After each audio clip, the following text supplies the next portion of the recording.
Welcome to another episode of Dr. Fantastic Interviews. We've got on board today, as an interviewee, a banker for a casino. So tell me, how is life as a banker for a casino? Let me tell you this, it's long hours and long days, so I'm prepared to do 12 hours a day. 12 hours a day. And you handing out money, or you cashing in chips? No, my job is to sit on the side of the dealer, make sure that the game is being properly played by both the dealer and the player. Oh, so that's, I was thinking you were in the cage and you're giving out money, No. which would have been a fun job, to give all the happy people their well-earned money. So, what'll happen? Just take me through the day-to-day. You show up, you're going to work literally 12 hours, and you're going to stay at one table, you're going to go to many tables? Multiple tables sometimes, depending on your skill. So you want to, the way it goes for work, I show up, clock in, I talk to my supervisor, they'll tell me, hey, we have these tables available. Right now in California, there's no slot machines because it can be rigged. Oh. Also in... Well, it is totally rigged because they give 99 cents back, so they're just making 1% or VIG, whatever. Right. So everything here is card tables in California. Oh, okay. So card tables, so you have baccarat, blackjack, poker, pai gow, or ultimate Texas. Speak up a little bit because it's loud now. Oh, I'm sorry. So, as I was saying, the games are baccarat, blackjack, pai gow, ultimate Texas, 3-card, and those are the mainly games that I'm banking right now. Okay. And we just go to our supervisor, and our supervisor tells us what tables are available or who needs to go home. Right.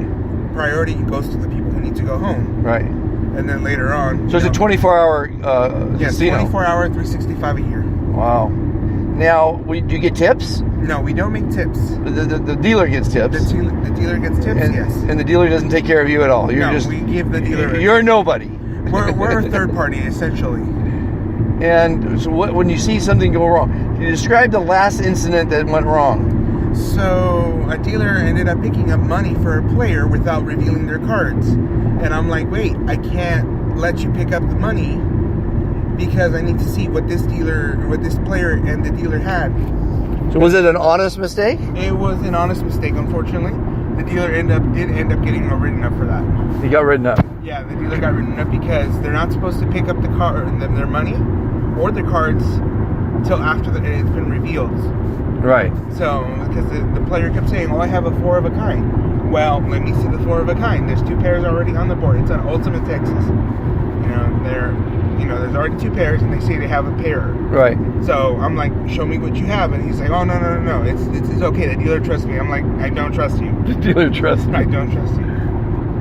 So the dealer ended up getting written up. That was pretty bad. And sometimes the dealers are nice, sometimes they're not, or even the players as well. Right. So, what do you think about gamblers? Are you a gambler yourself? I'm not a gambler. And this probably turned you away from it, like working in a slaughterhouse. You probably won't eat meat. Yeah, that's the way it goes. Like, I don't even want to go to Vegas. Right. Like, my friends tell me, "Oh, let's go to Vegas." I'll go for the shows. Yeah. But stay away from the casinos. Right. So, what do you think about? Because it's a disease. I mean, Yes. some people do it for sport once a year, when they're in Vegas, because they're in Vegas. Right. But people are addicted. I've been a lady, I interviewed her. She gets on a free bus. It's an hour-and-a-half ride. They give you a free ride, and give you $10, and because they want people to gamble. And it is a disease. So what is your impression on gamblers after, how many years have you been doing it? For almost 2 years now.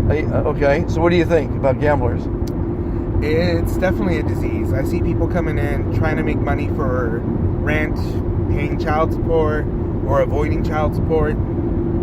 And honestly, it's a disgusting habit. Yeah. I make it a point whenever I'm going to date anybody. If I find out that they're gamblers, Yeah. I drop them immediately because working in the industry, I don't want to be involved with it. Right. So, tell me about someone that won big that you witnessed.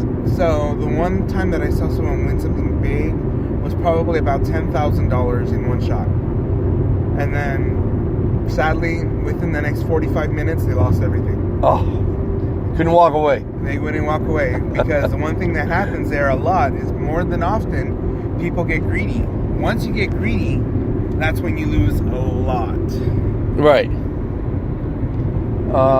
Yeah, it's the greed factor for sure. Mm-hmm. And I had a friend who was a gambler, and I bet $100 once after watching him at the craps table, not the craps table, the blackjack, and I won the $100 right then. Mm-hmm. That was a thrill.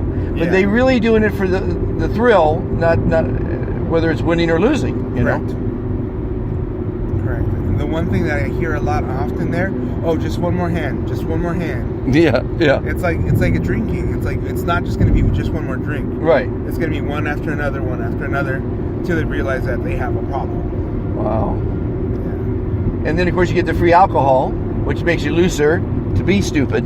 Sometimes, yes. Sometimes. Sometimes they do have to pay for them here in California. Oh, they do. Yes. Oh, you don't get free drinks here? No, I think the Oh. most they'll give them is just a bottle of water. Really? Yes. Well, that's sucks. Yeah. Because that's one of the nice things about Vegas. You get the free booze. Right.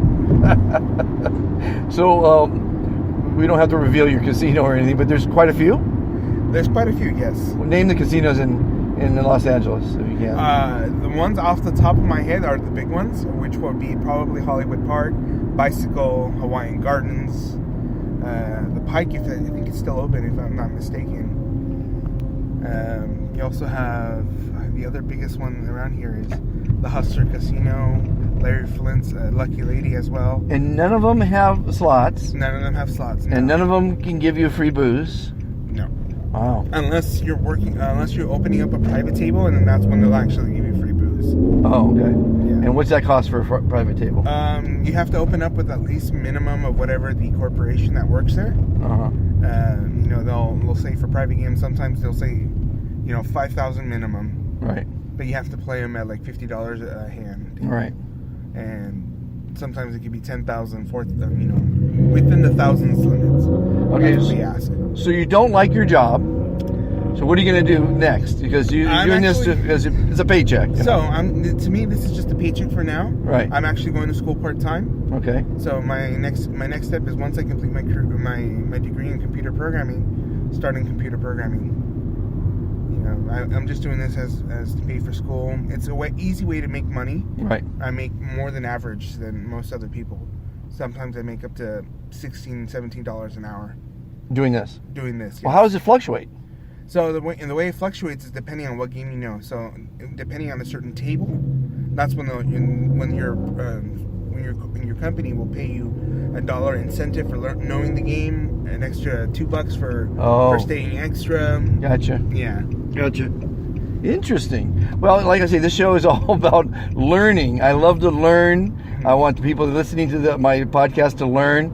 Obviously, what we learned today is don't gamble. Pretty much. I always felt gambling was stupid because if you have a lot of money, it doesn't change your life. Mm-hmm. And if you have no money, it ruins your life. Yeah. Right? Yeah. So it really, I just don't see the logic of it, Mm-hmm.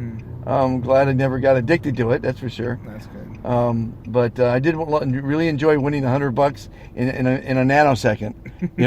I threw it down $100 and they gave me a black chip. It was pretty cool. Yeah. But thank you for the interview. No problem. I hope you can get through your day without too much misery. Fingers crossed. And I encourage you to say fantastic as often as you can because it'll make you feel good.